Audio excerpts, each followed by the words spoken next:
So this is a summary of child-centered play therapy. So you watched a lot of videos of Dr. Landreth, who's the founder of child-centered play therapy. I just want to point out a few highlights. You have the PowerPoint to follow along with. So if you look at chapter 5, this is the second slide. And it's just telling us that child-centered play therapy is a way of being with a child. So it's a commitment to their capacity to work towards maturity, to work towards growth. And it's a therapeutic system based upon the belief that children are capable, children are resilient, and children are able to self-direct themselves. And so, and that's something really important when we're talking to parents, that we are helping the child to think about how they can self-direct. And so when you think about developmentally, children are other directed when they are very small. When they get to be about 6 or 7, they should have that capacity to self-regulate, to self-direct. And so in the context of the playroom, we're helping to enhance that by a belief that the child can self-direct and helping them to do that. Next slide. So we believe children are capable of directing their own growth, and the playroom and the child-centered play therapy approach helps children to have the freedom to be themselves, to act out problems or play problems that are going on in their lives. We respect their direction, and so we don't try to control or influence what the child does, but we allow them to create their own histories in the playroom, and we trust them. Next slide. So when we think about the idea of play therapy, we think about the whole child, their person, their self, the phenomenal field related to them. All of that goes into play. So we have to understand the child's perception of reality. And so their world, their unique perspective of the world is the focus. And so we're not so concerned about how the world really is. We're concerned about how the child perceives the world is. So for example, a child may be safe. They may be in a safe home. They may have emotionally safe and secure parents. All of their needs physically, emotionally might be met. But if they don't feel safe, then their view of the world is that the world is unsafe, which might be caused by a trauma history or by a NICU experience or many other things that kids from tough places have. And so it's their perception of reality, their perception of the world that I'm more concerned about as a play therapist, not how the world really is. Next slide. So what are my attitudes as a play therapist? I want to be real, right? Kids are so good at identifying someone who's fake. They know if you don't like them or if you don't want to be with them. And so I want to be genuine and be real with the child, right? I want to be warm. I want to be caring. I want to be accepting, but not in a possessive way. And I want to have empathy. I want to help the child know that I care and that I want to understand. Next slide. Right. So one of the quotes that Dr. Landreth has here is, you don't seem like a counselor, you seem like a real person, right? And so once I had a child, when we finished our play therapy session, we went out to the lobby with the parent, and the child said, "Mom, Dr. T thinks I'm real," right? And so a lot of times adults talk to kids like they're not real or they're like some other entity. And so we want to help them know that I'm a real human being and that I see you as real and as important. So that idea of genuineness is a way of being. It's living out who you are as a person and how you respond. Next slide. So first, to do that, I have to accept myself, right? I have to be comfortable with myself. I have to be comfortable with seeming silly to a child. I have to be comfortable with all those aspects of me before I can ever be genuine and caring with a child, right? I want to respect them as a person of worth and of value. They have something to contribute. I can learn from them. They're the expert of their story. And so I want to be sure that the child knows that. My caring for them is unconditional, right? No matter what you do, I still love you, I still care about you, I still accept you. I may not accept your behavior, but I accept you. And that way I'm modeling that idea of unconditional positive regard. And I want to transfer that to the parent as well. It's experiential, and it's based on the interactions within a relationship, right? So as I relate to the child, as they see and hear my face, my tone of voice, my posture, they're going to see that I accept them, that I care about them, that I'm here with them to be with them. Next slide. I want to have this sensitive understanding, right? And so my relationship with them is valuing their uniqueness as an individual and empathically understanding and experiencing their life, right? And so, for example, when a child plays out a trauma, then I want my face to show that I get this as a big deal, right? And to say something like, wow, that's really hard. Wow, the girl looks so sad.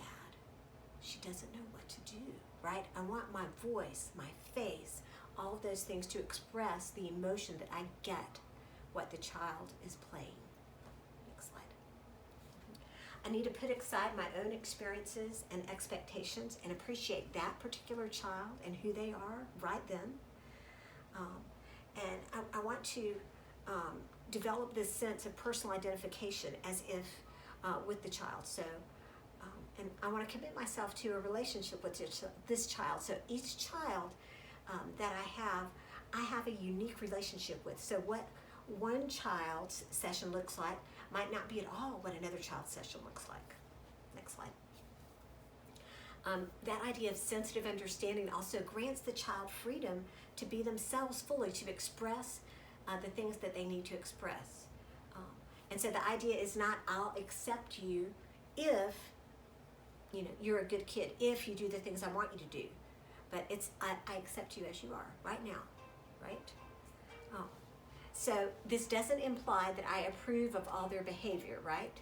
So I accept you, but I don't necessarily accept your behavior. So I'm going to hold some very clear lines and boundaries with that child.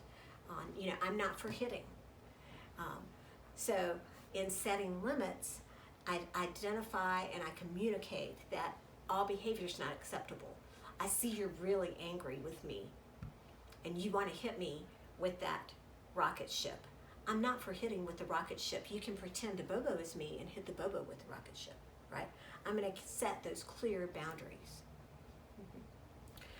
I consider every feeling that the child has as legitimate. So their memories may not be stellar. Their identification of what's happening in their world may not be the same as an adult's identification of what's happening in the world, but their feelings about what's happening are real. And I need to accept that and communicate that. Next slide. So my relationship with that child in the playroom is one that's mutually shared. There's this acceptance and appreciation where I value them and they value me, and we're each unique individuals. Okay. So the uniqueness of this relationship is that it's based on expectancy, not expectation. And this is something Dr. Landreth coined. So the idea of expectancy is that there's this anticipation of us being together. There's an eagerness. There's a relationship that doesn't rely about information about the child, right? Expectation says you have to behave a certain way and there are things that you are supposed to do. Next slide. So to make contact with the child, I need to be still within myself and see the child. I need to listen to the child. I need to make contact with their imagination. If they say, here, you be the mom, I'm going to say, oh, so what does the mom do, right? And then whatever they say the mom does within reason, then I'm going to do that, right? If they said, oh, the mom's really angry, and then I might say, well, I wonder what words she might say, right? And then I'm going to practice doing that as the child directs. So I need to follow their lead. The child innately knows what they need to do. And I need to wait for them. So a child is not going to work on my time frame. I would like to wrap it up in a bow and have everything work between 4 to 6 sessions and everything's solved. We all go home and parents think I'm a brilliant therapist, right? It doesn't always work that way. I may not get to the real issue right away, just like with adults. And so I need to wait until the child feels safe enough to get to what the issue is. Next slide. So child-centered play therapy is very immediate. It's very here and now. And my presence and my attention is very, very important. And so this is a shared, active relationship between me and the child. And so I'm giving them confidence in their ability to solve problems and their ability to do things, and then they're free to use their own strengths. So I never do for a child what a child can do for themselves. And that way I don't weaken them or hinder them from doing what they can do. Next slide. I trust them to lead because I'm not wise enough to know what that child needs. And so they're going to lead in this relationship. Next slide. So Axline has 5 or 8 basic principles of the therapeutic relationship. And you can read these here, but the idea is that I'm giving them safety, I'm giving them that genuine caring, there's that unqualified acceptance, and there's that sensitivity to their feelings. So a lot of things we've talked about already. Next slide. And that continues here. So again, focusing on the present with the child, the person of the child, not the problem, the present rather than the past, feelings rather than thoughts or acts, understanding rather than accepting, or rather than explaining, accepting rather than correcting. So it's the child's direction and wisdom, not mine. Next slide. So here are some therapeutic dimensions of the play therapy relationship. I believe in them, I respect them, I accept them, I hear them, I focus on what they need, I let them set their own direction, I let them set the boundaries, and I have patience with the process. All right. As we look at the therapeutic objectives, we're helping the child to develop a more positive self-concept, to become more self-directed, to become more self-accepting, to become more self-reliant, and to engage in decision-making. We're helping them to experience a feeling of control and to become sensitive to the process of coping. We're helping them to be able to evaluate themselves. So I would never say to a child, oh, your picture is beautiful. I would say, look, you're working very hard on that, right? If they ask, is it beautiful? I would say, I wonder if you think it's beautiful, right? What's important is the child's evaluation of themselves and what they do, not my evaluation. Because if it can be beautiful, it can also be ugly. If it can be good, it can also be bad. And so I always want the child to evaluate for themselves. And that's a life skill, right? As we move into adulthood, we evaluate if our behavior is acceptable or not acceptable. We evaluate if our work is excellent or not excellent. And so we want the child to develop that as well. Okay. So in the process of play therapy, children learn to respect themselves, to learn that their feelings are okay, to express them responsibly, right? So you can be mad. There are good ways to express being mad, and there are not good ways to express being mad, right? To assume responsibility for themselves. And so that's why I'm doing so many of these statements is looks like you did that. Oh, you put that there. Oh, you threw that all the way over there, right? So it's all these things that child did. So there's a lot of self-control and self-direction. I'm helping the child to accept the feeling part of themselves and to make choices and be responsible for those choices. So rules of thumb, when you focus on the problem, according to Dr. Landreth, you lose sight of the child. And so again, this is child-centered, non-directed play therapy. In directed play therapy, we would focus on the diagnosis or on steps towards solving a problem or meeting a specific therapeutic goal. This is more broad. We're focusing on not the problem, but the child. The facts about a child do not tell us about the person of the child, right? It's not possible to establish relationship with a problem, only with the child. Next slide. So that's a good summary of child-centered play therapy. So let me just give you a little example from my own practice to kind of help you see sort of how it would look. And so I did a session with, for several sessions with 2 brothers, and they both had selective mutism. And so one was 5, one was 7. Neither one of them had spoken as long as anyone could remember. They had been removed from their home and now were living in foster care.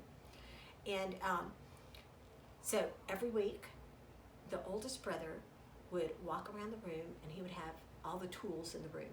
And he would have the hammer, the screwdriver, all the things.